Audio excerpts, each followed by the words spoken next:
अस्सलाम वालेकुम। I hope you all are fine. आज की मेरी ये वीडियो ख़ास तौर पे स्पाउस वीज़ा वालों के लिए है जो यूके में स्पाउस वीज़ा पे आते हैं, चाहे वो कोई मेल है या कोई फ़ीमेल है। वीडियो बनाने का मकसद ये है कि मुझे एक बात समझ नहीं आती कि जब आपको पता है कि आप अपने स्पाउस को यहाँ पे लेके आ रहे हैं, ठीक है, और यहाँ पे आपको ये पता है, ये भी बड़ी अच्छी तरह से पता है कि यहाँ पे वीज़ा लगवाने के लिए, यहाँ पे मज़ीद वीज़ा एक्सटेंड करवाने के लिए, नेशनैलिटी लेने के लिए बहुत सारी रिक्वायरमेंट्स होती हैं, जिनमें से एक बेसिक रिक्वायरमेंट जो है वो है लैंग्वेज। ठीक है, लैंग्वेज के कुछ टेस्ट क्लियर करने पड़ते हैं पाकिस्तान से यहाँ आने से पहले भी और यहाँ पे आके भी। 2.5 साल के बाद एक टेस्ट होता है, उसके बाद आपको पता होगा एक B1 का टेस्ट देना पड़ता है। और सबसे ज़्यादा जो लोगों को मुश्किल पेश आती है वो होता है लाइफ इन द यूके का टेस्ट, ठीक है, जो कि मेन एक टेस्ट समझा जाता है ब्रिटिश सिटीज़नशिप के लिए। अब मुझे एक बात समझ नहीं आती कि जब आप लोगों को पता है कि ये सारे टेस्ट देने पड़ते हैं, तो जब आप लोग यहाँ पे आते हैं तो उस वक्त आप इन टेस्ट की तैयारी क्यों नहीं करते?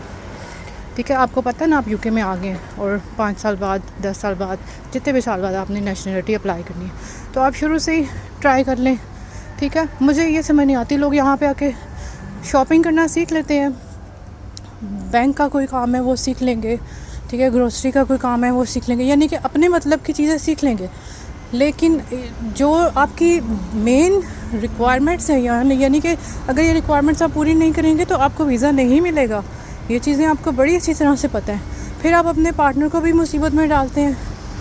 ठीक है, तो मुझे ये समझ नहीं आती कि आप लोग माशाल्लाह अगर शादी करके यहाँ पे आते हैं, आप लोग सेंसेबल हैं, ठीक है, तो इतनी सेंस आप में होनी चाहिए ना कि आप सिर्फ डिले करते जाते हैं। डिले, मैंने बहुत सारे लोगों को देखा है मुश्किल में, ठीक है, वो इतनी टेंशन में होते हैं, जी टेस्ट नहीं हो रहा, फ़ेल हो गए हैं, टेस्ट नहीं हो रहा, फ़ेल हो गए, वीज़ा ख़त्म हो रहा है, ये मसला है, वो मसला है। तो जब आप लोग जैसे ही आप लोग आते हैं, आपका वीज़ा लगता है, आपको पता है कि अब आपने यहाँ पे रहना है, ठीक है, आपकी एक नई लाइफ शुरू होती है, आपने यहीं पे रहना होता है, तो आप उसके हिसाब से अपने काम किए, बाकी सब काम आप लोग कर लेते हैं ना, शॉपिंग करना सीख लेते हैं, ठीक है, डॉक्टर्स के पास सर्जरीज़ में जाना सीख लेते हैं, लेकिन एक यही काम आप क्यों नहीं सीखते?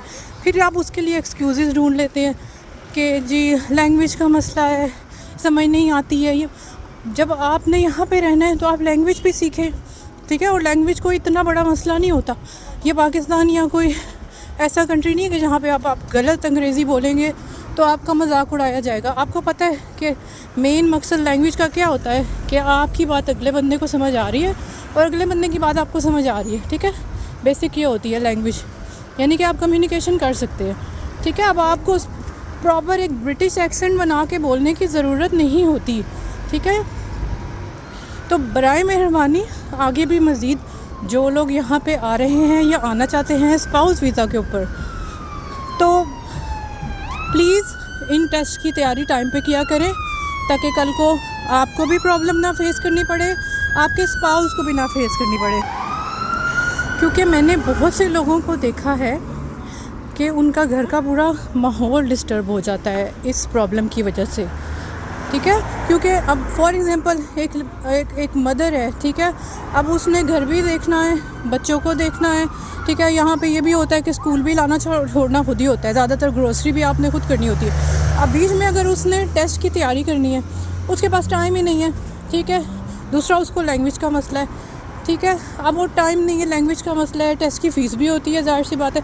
अब आपको ये भी डर है जी आप फ़ेल हो जाएंगे, फ़ीस भी देनी पड़ेगी बार बार, ठीक है। फिर आप कहते हैं कि कोई हमें पढ़ा भी दे, खुद से आप लोग ट्राई भी नहीं करते।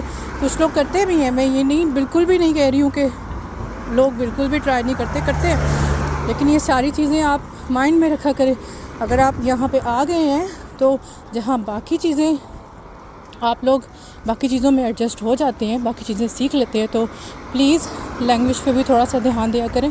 और इन टेस्ट की मैं तो यही कहूँगी, यही सजेस्ट करूँ, क्योंकि मेरा एक्सपीरियंस है, मैं पढ़ाती हूँ यही लैंग्वेज टेस्ट, जैसे कि B1 होता है, जैसे कि लाइफ इन यूके, तो मेरा एक्सपीरियंस यही कहता है कि जैसे ही आप लोग यहाँ पे आएँ, क्योंकि उस टाइम ज़्यादातर ये होता है कि आपके बेबीज़ भी नहीं होते, ठीक है, तो आप लोग पे इतनी ज़िम्मेदारी भी नहीं होती है, तो आप लोग उस वक्त इस टेस्ट की तैयारी करके दे दिया करें, जान छुड़ाया करें, ठीक है। ठीक है, ताकि कल को इतनी मसलों में ना पड़ना पड़े आपको।